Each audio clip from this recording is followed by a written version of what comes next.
3. No esperaba aquella recepción. La licenciada no va a recibirla, le dijo Claudita cuando llegó a las oficinas del GMM. Un repentino «¿Usted?» se había interpuesto con su filo. La chica le hablaba a Lelia como si fuera una desconocida. Peor aún, se sintió un estorbo. Le extendió un papel. «Estos son los honorarios». «¿Los honorarios?» «Sí», respondió la irreconocible Claudita. «Los de las entrevistas y la carta documento». Hablaba con tono impersonal. «¿Hay actividades fijas sobre las que se cobran honorarios?» Claudita, aquella mañana, se había peinado para atrás y alisado los rulos. Más que la chica que había visto las primeras veces, parecía una secretaria ejecutiva. «Así es», prosiguió, «nuestra asociación...» «Pero... ¿no eran un grupo?», interrumpió Lelia. Claudita parecía un autómata. Lelia se sintió estúpida. La chica la miró frunciendo levemente el entrecejo. «También me han dicho que le comunique que llamó su tía y que la espera en su casa hoy a las 12:30 horas». Lelia sintió un vuelco en el corazón. Otra vez la traición. El recuerdo del padre Luis se hizo presente. «¿Cómo pudo averiguar el número?», preguntó contrariada. «La licenciada se contactó con ella. ¿Usted no dejó sus datos?» «Claro». «Bueno, la licenciada consideró pertinente comunicarle su situación». «Ah». Lelia estaba sin capacidad de reacción. Karen, callada, miraba a Claudita con los ojos muy abiertos. Claudita le dirigió una sonrisa forzada, a la que Karen no respondió, y volvió a extender el papel a Lelia. «¿Le ruego?» Y allí su tono tuvo como una inflexión de tristeza. «Que pague ahora los honorarios y firme el papel que corresponde, aclarando que ha estado estos días gratuitamente en el albergue de la calle Charcas, bajo la protección de nuestra asociación, y que adjunte su disconformidad con seguir la sugerencia de terapia que le indicó la licenciada». Aquello, pensó Lelia, era obviamente no solo una traición, sino una venganza. Ella había desertado de la tribu y merecía multa y ostracismo.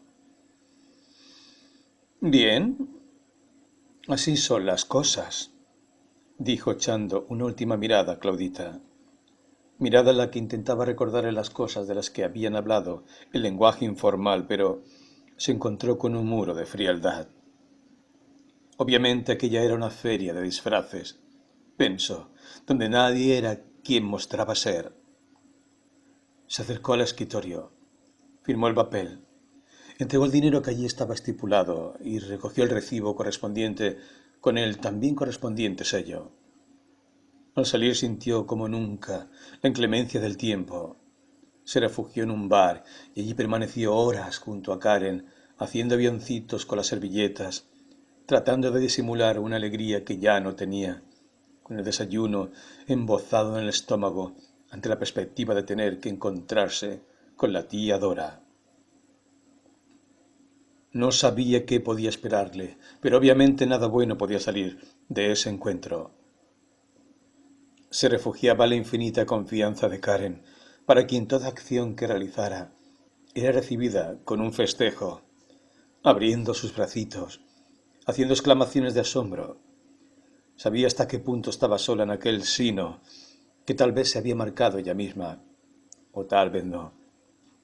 La culpa la torturaba, y en ese punto la debilidad de su alma drenaba elixires para los depredadores. Y así, la mujer inclinada sobre su copa recordaba la escena de aquellos primeros tiempos. Piezas sueltas, una mesa ovalada en la fría arquitectura de aquella casa del country, donde la tía Dora le servía una emperifollada gelatina sin sabor, como primer plato, que le daba náuseas. Malestar que aumentaba cuando tocaba con impaciencia la campanilla, para que apareciera la empleada de uniforme y cofia, que se quedaba detrás de su silla, obediente y estática, esperando las órdenes de su gruesa patrona. Sin morderse los labios porque aquella mesa, esa misma y lustrosa mesa de algarrobo, había estado los días de su infancia, cuando su madre acariciaba sus rizos rojizos, su padre callaba hosco y misterioso, y Ramona se esmeraba en ofrendar sus platos preferidos. Pero a pesar de que no era alegre el clima, ni había demasiado bullicio, ella se permitía soñar. Un aire de familiaridad, irreproducibles aromas, se unían en una sinfonía de perfumes que nada tenía que envidiarle a la más exquisita de las esencias que se hayan inventado sobre el planeta. No hay aroma más delicioso que el de la infancia, pensaba Lelia, y que Karen también pensaría alguna vez, aun en aquella recogida familia de dos, donde se sentaban una muy cerca de la otra, después de jugar a la huevita con el mantel y saludarse al menos 3 veces antes de extenderlo en la mesa. La tía Dora la miraba ladeando la cabeza. Al segundo vendría el sermón, tal vez algo peor, imaginó Lelia. Nada de eso. Por el contrario, la mujer mostró vivo interés en su situación y le rogó que volviera a su hogar, solo hasta que terminara el contrato de alquiler, agregó. Después se mudaría a su propia casa. Lelia quedó boquiabierta. ¿Su propia casa? ¿A qué se refería? La joven no daba crédito a sus oídos. ¿Qué gran gesto de altruismo podía esperar de aquella experta en usurpar los bienes ajenos? ¿Qué ángel tan peculiar había invocado su clemencia hacia la sobrina paria, la que echaba a perder continuamente sus planes? Aquella mujer que tanto ahínco había puesto en aunar a su familia con la de Marcos, ahora mostraba, podría decirse, una cierta voluntad de alentar la ruptura de su relación al punto de declarar su independencia económica. ¿Sería el miedo al escándalo? Lelia desechó rápidamente la idea. El escándalo nunca había sido un temor genuino en la tía Dora, en tanto no pusiera en riesgo la estabilidad de sus bienes. ¿Habría sucedido algo que escapaba a su comprensión? ¿Tal vez una mala jugada por parte de la familia de Marcos? Ciertamente no consideraba que sus pequeñas tragedias conyugales le hubieran ablandado el corazón respecto a su destino. Notó que su tía estaba muy alterada y no quiso preguntar a qué se debía aquella decisión. Sencillito, agregó Dora con ensayada humildad, para que tengas tu independencia. Tu padre lo habría querido así. Que en paz descanse. Lelia comprendió que debía ser aquella una situación verdaderamente crítica para su tía. No de otro modo habría invertido en ella semejante suma. Recibió la noticia con amabilidad neutral. No podía negar sus sentimientos ante los repetidos asaltos a sus propiedades familiares, el desparpajo con que había hecho un negocio de su matrimonio, la captura en su primera fuga, su absoluta indiferencia ante los episodios de violencia de los cuales difícilmente no tuviera cabal conocimiento, ya fuera por boca del padre Luis o por las evidencias, o por qué no, venido del mismo Marcos. El almuerzo no duró mucho tiempo.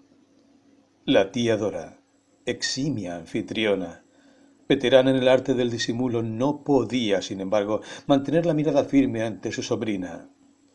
Continuamente daba giros para evitar caer en una conversación que pusiera en el tapete los temas que tenían pendientes. Lelia disfrutaba de sus torpes artilugios. Una anécdota banal, algunas reflexiones aún más vacuas acerca del estado de cosas del país. Reflexiones que copiaría seguramente de los cultores del chisme político. Raza atrozmente venerada por aquellos tiempos. Reiteradas muecas que intentaban ser tiernas dirigidas a Karen y algunos consejos culinarios que Lily escuchó como quien oye llover. Finalmente se despidieron con la promesa de que regresaría al hogar en tanto Marcos no volviese a aparecer. Pero, aún así, agregó Lelia, que por la debilidad que mostraba su tía se sentía asistida por un cierto grado de fortaleza. Y esto lo sabía muy bien. Era la ley de leyes de nuestra condición gregaria. Inflarse por contraste de la debilidad ajena. Solo que en este caso estaban de su parte todos los argumentos que le proporcionaba el sufrimiento que había padecido por su causa, lo que agregaba a este agrandamiento una pizca de delicioso placer por verla achicarse ante sus prerrogativas. Aún así, antes de volver, debía arreglar algunas cuestiones que, aunque no le concernían, tenían claro que estaba al tanto de ellas. La tía Dora no se atrevió a contradecirla. Le preguntó si necesitaba algún dinero. En otro momento, Lelia se habría negado, a riesgo de dormir en la calle. Pero en esta ocasión no solo aceptó, sino que consideró la suma que debía proporcionarle. La tía Dora no dijo una palabra. Se la notaba tan abatida que por un segundo Lelia tuvo la tentación de dirigirle palabras amables, pero la visión de la mesa de algarrobo puesta allí con absoluta impudicia la hizo desistir sin que la aquejara ningún cargo de conciencia. Estaba decidida a volver a la posada. Con obstinación se negaba a aceptar el estado de cosas que le presentara Claudita. Un simple albergue de la calle Charcas. Por otra parte estaba amparada, al menos así lo suponía, por la carta documento que enviara la licenciada Zanacetti. También aclararía personalmente sus asuntos con la susodicha señora. Recordó el último diálogo y notó que otra vez una oleada de furia le invadía. Miserable sainete, donde cada quien elegía su máscara para evitar asumir la responsabilidad de sus acciones. Sí, la traición era la moneda corriente de las almas pusilánimes, pero no traición por ambiciones desmesurados o ideales alucinatorios. Peor aún, traición por la obediencia debida. Recordaba la célebre figura jurídica extendida a la totalidad del alma social. Sí, almas, por llamarlas de algún modo, almas pusilánimes que adoptan el rostro de la poca jerarquía que su identidad les permite. Así estaban dadas las cosas desde los inicios de aquel vernáculo nido de tibias aves de carroña, y las imágenes de los innumerables gestos de cobardía y traición se agolpaban simultáneos en su cabeza. Sin darse cuenta, el amparo que por cuestiones ajenas a su conocimiento le ofrendara a su tía la volvía más fuerte ante las circunstancias de su destino. En ocasiones, recibir un porcentaje de reconocimiento respecto a las injusticias padecidas nos hace saber hasta qué punto merecemos ser recompensados. Salió de la casa de la tía Dora con la frente alta, erguida, y una sensación de desagravio que reconfortó su sentimiento continuo de orfandad, al menos por aquel momento. A medida que el remis se acercaba a la capital, los pensamientos de Lelia se arremolinaban en una extraordinaria mezcla de imágenes, ideas, palabras. Ensayaba los términos que habría de decirle a la licenciada Zanacetti. Le pediría cuentas a Claudita por su actitud. ¿Con qué derecho habían mostrado aquella fraternidad de pacotilla, haciéndose pasar por hermanas del dolor, protectoras de mujeres y niños en estado de desamparo? ¿Cómo reaccionarían ahora cuando la vieran de nuevo, armada de todos los recursos que su inteligencia y su pasión le proporcionaban? No estaba ya a merced de sus decisiones. Tenía una casa. Una mala jugada de su tía había redundado en su beneficio, y ya no era una paria. Intuía que algo cambiaría las cosas drásticamente. No quería abusar de ese poder que le otorgaba la suerte. Tenían claro que para su tía, ahora ella resultaba una ficha más de su impúdico juego. Era conveniente que le ayudara, y si bien no aspiraba ya a efecto alguno, al menos tendría la paz de vivir su vida a sus anchas junto a Karen, lejos de los oprobios y las humillaciones de Marcos, de los imperativos de todos aquellos que habían cincelado su vida, volviéndola una espectadora de sus propios actos. Así se pincelaban en ella las imágenes dentro de sí.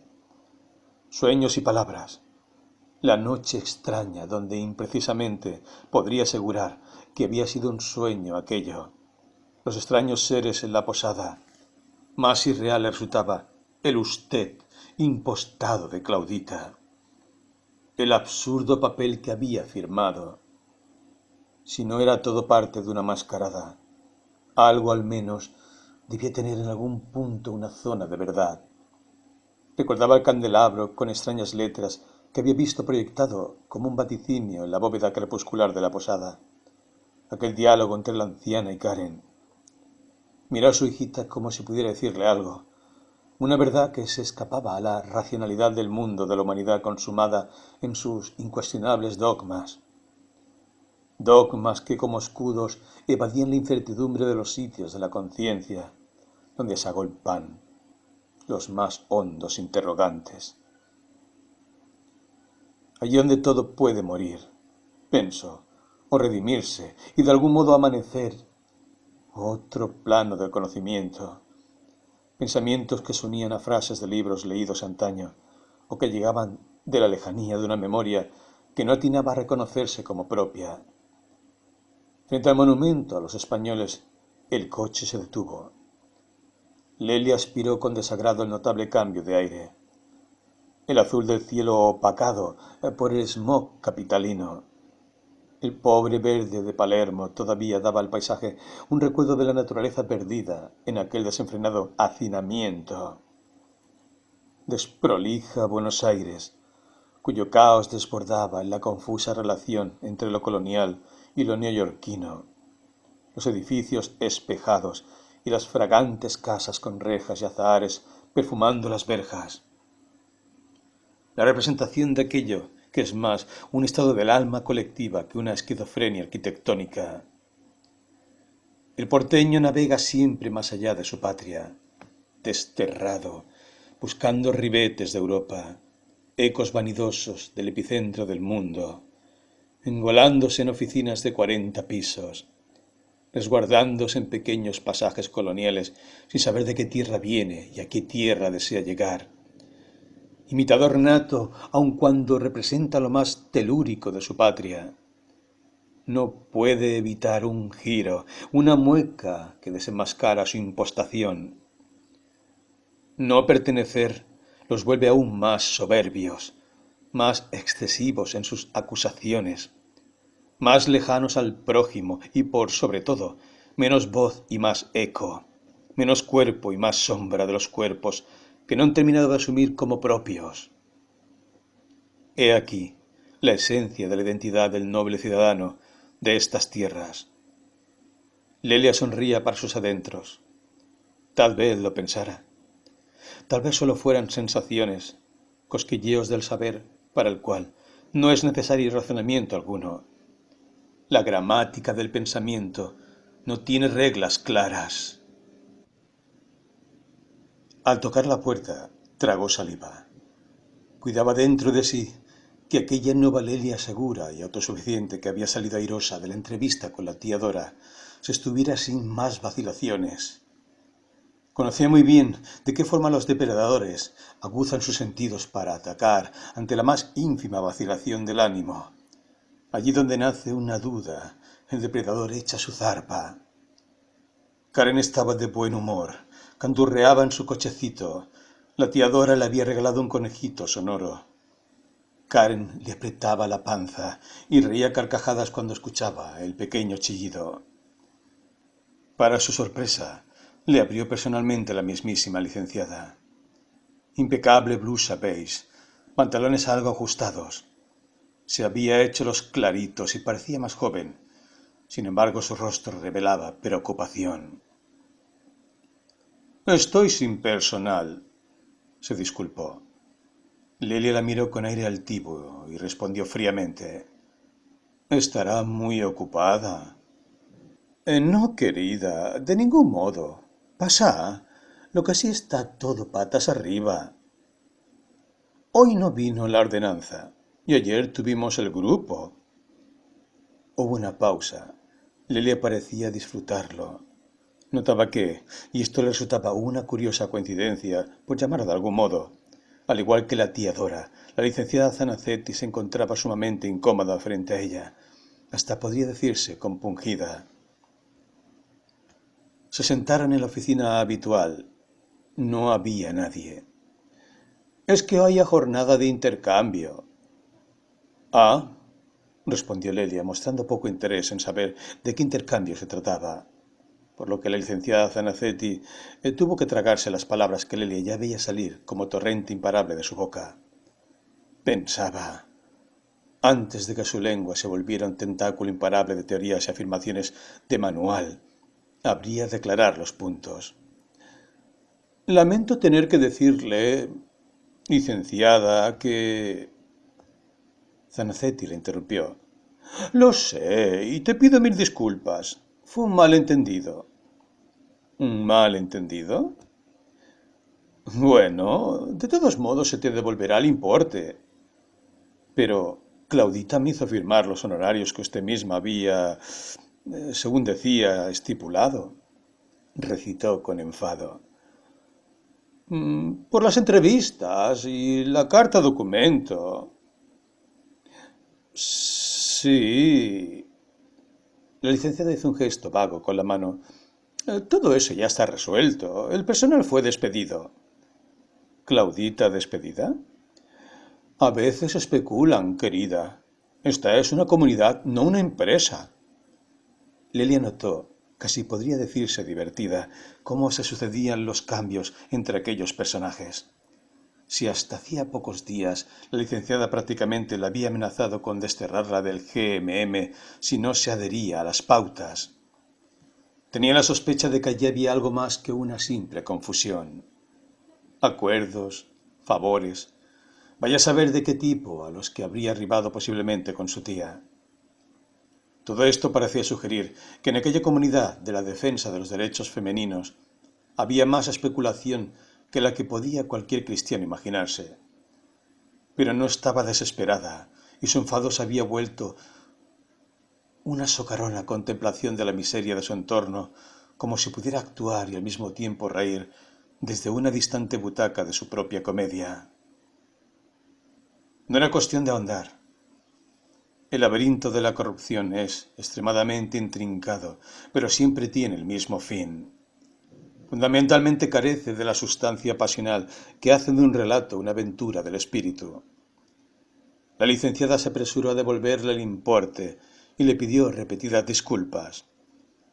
Lelia comenzó a dudar de si no habrían sido descubiertos en algún negocio sucio, de tal modo que no había nadie en el lugar, o tal vez esto viniera ya desde tiempo atrás, y aquella jugada de Claudita había sido la gota que rebalsara el vaso. De todos modos, no podía rogarle tanta importancia a una estafa tan pequeña. Tal vez la licenciada tuviera razón y solo estuvieran ocupadas en aquellas famosas jornadas de intercambio. Sonrió para sí. En verdad, poco le importaba. Solo quería regresar una vez más a la posada. En su interior pugnaba la esperanza de que detrás de aquel obvio juego de lo real pudiera esconderse alguna verdad, un hilo que la condujera lejos de las evidencias que a cada paso le arrojara a la existencia como grotescas criaturas de la vida. Un desierto donde no hay refugio para la ternura, pensó mirando a Karen, que abrazaba a su conejito. Si, cómo darte de este mundo ni idea de nido, para que te refugies cuando caiga la noche y las cosas pierdan su facultad de asombrarte, mi bebé. Entonces, ¿qué palabras podré decirte? ¿Qué abrazo podrá ser suficiente para que no sientas cómo el frío invade tus emociones, descompone los aromas y destiñe en melancolía el esplendor de las primeras estaciones de la vida? Y acarició su cabecita. Guardó en su cartera el dinero que le entregó la licenciada y se retiró. Al salir del edificio tuvo una inesperada sorpresa. En la vereda de enfrente le pareció advertir la silueta de María. Cruzó la calle sin mirar. ¡María! El grito se ahogó. La mujer pareció verla y apurando el paso dobló la esquina. Lely intentó seguirla pero había desaparecido. Aquello la llenó de incertidumbre. Si era ella, ¿por qué había huido al verla? Y si no, ¿qué clase de signo le dictaba el destino? ¿O simplemente ya estaba volviéndose loca? Se detuvo mareada. Otra vez las calles ondularon. Otra vez su cabeza giró entre recuerdos y visiones internas. Tuvo temor de enloquecer y que aquel ir y venir terminara por dañar a su hija.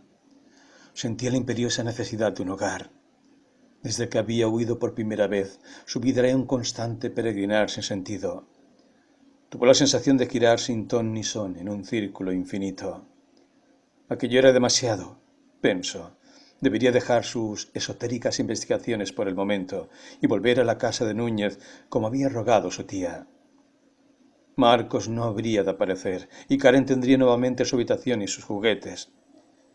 Necesitaba desesperadamente descansar, olvidarlo todo. La posada podía esperar.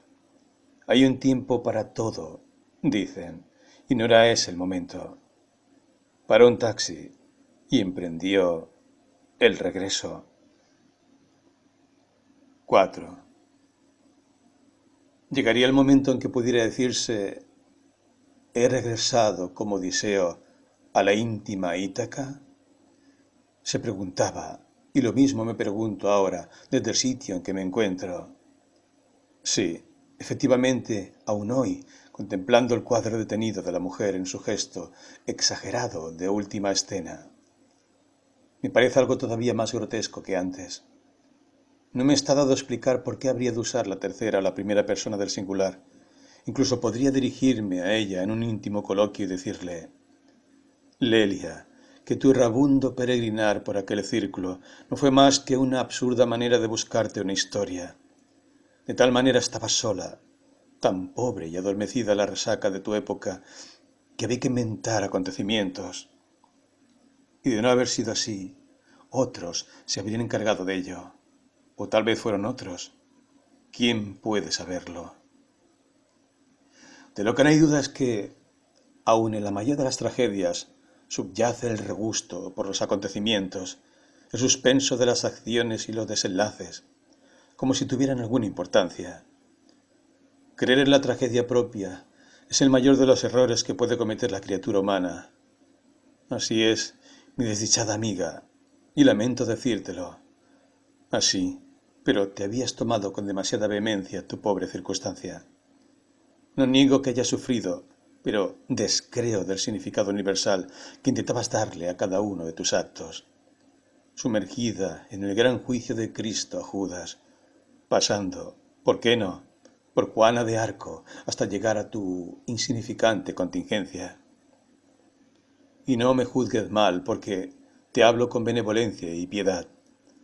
No albergo rencor alguno hacia tu persona. Lo cierto es que no dejaste de seguir lo imperativo que aquel aparente destino te marcaba, y caíste en la trampa, criatura. Ellos lo sabían muy bien, expertos en cazar gacelas desprevenidas.